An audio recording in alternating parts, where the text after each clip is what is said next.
Olá, alunos. Eu vou dar continuidade à correção dessa apostila Aprender Sempre, o volume 3, tá? Então, a página que eu vou fazer a correção essa semana é da página 19 até a 26, e o conteúdo é a localização dos números irracionais na reta numérica e as classificações dos triângulos, tá? Então, nós já fizemos a AP na plataforma CAED, e nós teremos mais atividades referente a esse material Aprender Sempre. Então, por isso que eu estou fazendo a correção, para vocês poderem assistir e depois realizar a atividade. Página 19, a localização dos números irracionais na reta. Há muitos anos foi atribuído aos pitagóricos o exemplo mais famoso de segmentos incomensuráveis. Incomensuráveis são números que não podem ser medidos, que é infinito, que é enorme, que é inumerável, que é desigual, ilimitado. A relação da diagonal do quadrado com o seu lado. Essa medida resultou num valor que não podia ser representado na forma de uma fração. Portanto, não podia ser um número racional. O termo racional vem do latim rationalis, no qual ratio significa razão, ou seja, todo número que pode ser escrito na forma de uma fração com numerador e denominador inteiros, e denominador diferente de zero. É um número racional. Logo, os números que não podiam ser escritos em forma de fração ficaram conhecidos como números irracionais. Então, os números racionais são todos os números que podem ser escritos na forma de fração. Por exemplo, 1/2. O número 2, ele é um número natural, mas ele também é um número racional, por quê? Se eu dividir 4 por 2 e escrever na forma de fração 4 dividido por 2, ele vai dar 2. Então, o 2 eu posso escrever na forma de fração. Eu posso escrever 2 sobre 1. Então, ele é um número racional porque ele pode ser escrito na forma de fração. 0,333 é uma dízima periódica. Toda dízima periódica ela pode ser escrita na forma de fração. Portanto, ela é um número racional. Os números irracionais são aqueles que eu não consigo escrever na forma de fração. Por exemplo, o número π, que não dá para escrever na forma de fração, e uma raiz de 2, que depois da vírgula, a raiz de 2 ele é incomensurável, quer dizer, ele é ilimitado. Então, também ele é um número irracional. Vamos verificar como é a relação da diagonal do quadrado com seu lado a partir de uma construção geométrica. Então, essa diagonal aqui do quadrado, ela tem uma relação para todos os quadrados. Então, quem descobriu isso aqui foi atribuído aos pitagóricos há muitos anos atrás. Então, na próxima página, a gente vai ver essa relação. Página 19, primeiro passo, para a gente verificar a relação da diagonal com os lados do quadrado. Desenhe dois quadrados de lados medindo 1 decímetro. Não há necessidade de ser 1 decímetro. Faz dois quadrados de uma medida que vocês conseguem recortar, tá? E trace uma diagonal. A diagonal você vai ligar um vértice a outro do quadrado e recorta. Letra A. Calcule a área do quadrado e a medida diagonal de cada quadrado. Então, para calcular a área de um quadrado, é lado vezes lado. Então, se é 1 decímetro por 1 decímetro, é só multiplicar. 1 decímetro vezes 1 decímetro. A área sempre é colocada ao quadrado. Então, vai ser 1 decímetro ao quadrado. A diagonal aqui, qual é essa diagonal? Então, aqui, se eu dividir bem no meio aqui, ela vai formar um triângulo retângulo. Então, todo triângulo retângulo, para calcular a hipotenusa, no caso que é a diagonal aqui, eu uso o teorema de Pitágoras. Então, vai fazer diagonal ao quadrado é igual ao lado do quadrado mais lado do quadrado. Se o lado é 1 decímetro, vai ficar 1 ao quadrado mais 1 ao quadrado. 1 ao quadrado é 1, 1 mais 1, 2. D ao quadrado é igual a 2. Então, a diagonal ao quadrado é igual a 2. Tira o quadrado e passa para a raiz. Então, a diagonal é igual a raiz de 2 decímetros. No passo 2, ainda na página 19, vocês vão ter que recortar o quadrado os dois quadrados que vocês desenharam. Então, vai resultar em 4 triângulos retângulos. Agora, no passo 3, na página 20, forme um único quadrado utilizando os 4 triângulos isósceles sem sobrepô-los e sem deixar espaços vazios. Então, com os 4 retângulos que resultou de recortando, os 4 triângulos que resultou recortando os quadrados, vai ter que formar um único quadrado, tá? Então, vou pegar esse daqui, vou juntar com esse e esse aqui. Juntou e formou um outro quadrado. Qual é a área do novo quadrado e a medida da nova diagonal? Então, aqui, eu sei que eu achei a diagonal raiz de 2 lá. Então, aqui ficou a diagonal raiz de 2, raiz de 2, raiz de 2, raiz de 2. Então, o lado do quadrado ficou raiz de 2. A área vai ser lado vezes lado. Raiz de 2 vezes raiz de 2. 2 vezes 2 dá 4. Então, raiz de 4, a raiz de 4 é 2. Então, a área disso aqui é 2 decímetro quadrado.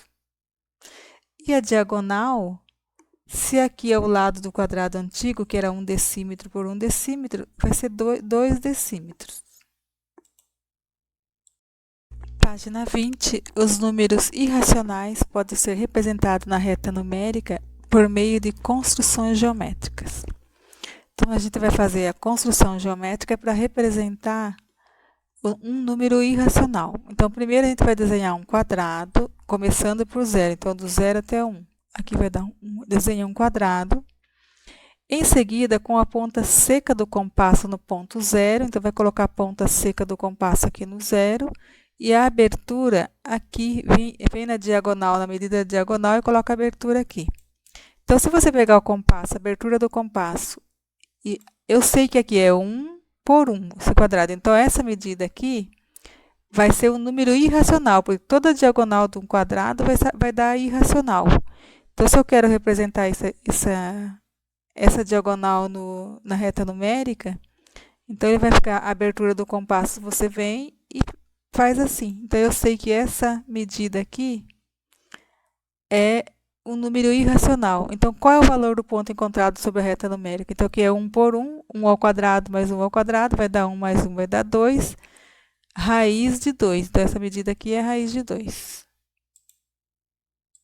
Página 21, atividade 3. Para representar raiz de 3 na reta numérica, considere o segmento que vai do 0 à raiz de 2 encontrado na atividade 2. Então, a raiz de 2 que nós achamos aqui. Então, agora nós vamos fazer um retângulo aqui, ó, do 0 até a raiz de 2. E construa um retângulo de base raiz de 2 e altura 1. Então, aqui vai ser raiz de 2 e aqui vai ser 1. Igual nós fez aqui. Então, raiz de 2 até aqui na raiz de 2 e a altura valendo 1. Trace a diagonal do retângulo e transfira a medida para a reta numérica, iniciando do 0. Então, aqui tem que fazer a diagonal, já fez a diagonal aqui. Agora, eu tenho que fazer a representação dessa diagonal aqui. Porque eu sei que a base aqui é raiz de 2, a altura é 1. Raiz de 2 ao quadrado vai dar 2. 1 ao quadrado vai dar 1. 2 mais 1 dá 3. Então, a diagonal aqui é raiz de 3. Então, para representar na reta numérica, ponta seca do compasso aqui no 0, abertura aqui na diagonal e transfere para cá. Eu já projetei a raiz de 3 aqui, eu localizei. Então, a raiz de 3 fica aqui. Página 22, atividade 4. Observe as posições dos números irracionais x e y na reta numérica a seguir. Podemos afirmar que os valores aproximados para x e y são respectivamente. Então, na letra A, x é igual a raiz de 7 e y igual a π. Então, x não é raiz de 7, por quê? Porque ele é um número negativo, e aqui não tem negativo aqui. A raiz de 7 nunca vai dar um número negativo. Deveria ter um sinal aqui na frente. B, x é igual a raiz de 7 e y igual a menos π. Então, o y aqui não está negativo. Então, não é a alternativa A, não é a alternativa B. C, x igual a menos raiz de 10. A raiz de menos 9, menos raiz de 9 seria aqui, que seria menos 3. Então, a raiz de 10 seria para cá. Então, o x não pode ser menos raiz de 10. D, x igual a menos raiz de 7. Pode ser, porque a raiz de 4 é 2, a raiz de 9 é 3. Então, se fosse menos raiz de 4 e menos raiz de 3, estaria aqui no meio. Então, a raiz de 7 é aqui, pode ser aqui, é menos raiz de 7. E o y é igual a π. Π é 3,14, então y pode ser o y aqui. Então, a alternativa D pode ser. E aí, raiz de 10, então não, porque daqui está negativo, não pode ser, porque aqui é positivo. Y raiz de 2 não é. Raiz de 2 estaria por aqui. Então, não pode ser aqui. Então, a alternativa correta é a alternativa D. Página 23, os triângulos e suas classificações. Observe na atividade 1. Observe na representação a seguir o triângulo MNP. Então, o triângulo M, N e P. Pergunta A. Quais letras correspondem às medidas dos lados do triângulo MNP? Então, os lados aqui são lado M, lado N e lado P. Então, M, N, P, que são as letras que correspondem à medida do lado. B. Quais letras correspondem às medidas dos ângulos internos do triângulo MNP? Ângulo interno aqui é o que está aqui dentro. Então, é alfa, beta e gama. Então, alfa, beta e gama são as letras que correspondem aos ângulos internos. C. Quais letras correspondem aos vértices do triângulo AMNP? Então, vértices são as pontinhas. Então, letra M, letra N maiúscula e letra P maiúscula. Então, M, N, P maiúsculos. Página 24, atividade 2. Os triângulos podem ser classificados a partir das medidas de seus lados ou a partir das medidas de seus ângulos internos. Em relação à medida de seus lados, os triângulos podem ser classificados em escaleno, isósceles ou equilátero. Em relação às medidas de seus ângulos, os triângulos podem ser classificados em acutângulo, obtusângulo ou retângulo. Observe as imagens dos triângulos PQR, STV e MDP e escreva seus respectivos nomes utilizando como critério a classificação a partir das medidas dos seus lados. Então, quanto aos lados, os triângulos eles podem ser classificados como escalenos, isósceles ou equilátero. Escalenos são os triângulos que têm os lados todos com as medidas diferentes. Isósceles tem duas medidas, dois dos lados têm medidas iguais. E equilátero, todos os lados são iguais. Então, no caso aqui, todos os lados têm 9 centímetros, então ele é um triângulo equilátero. Nesse caso aqui, todos os lados, nenhuma medida é igual, então ele é escaleno. E nesse caso aqui, dois lados são iguais. Então, quando os dois lados são iguais, ele se chama isósceles.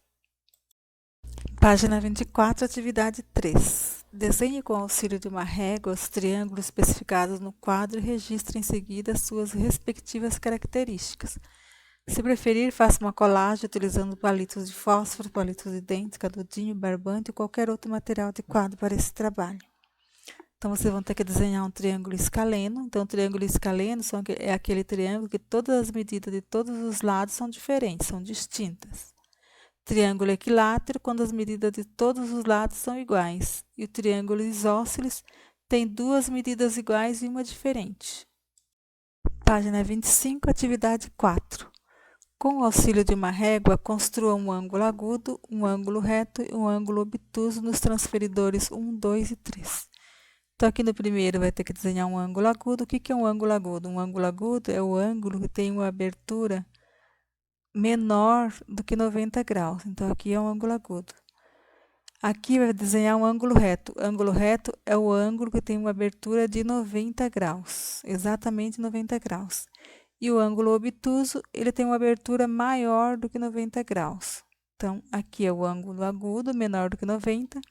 O ângulo reto é igual a 90 e o ângulo obtuso é um ângulo maior do que 90 graus. Página 25, atividade 5.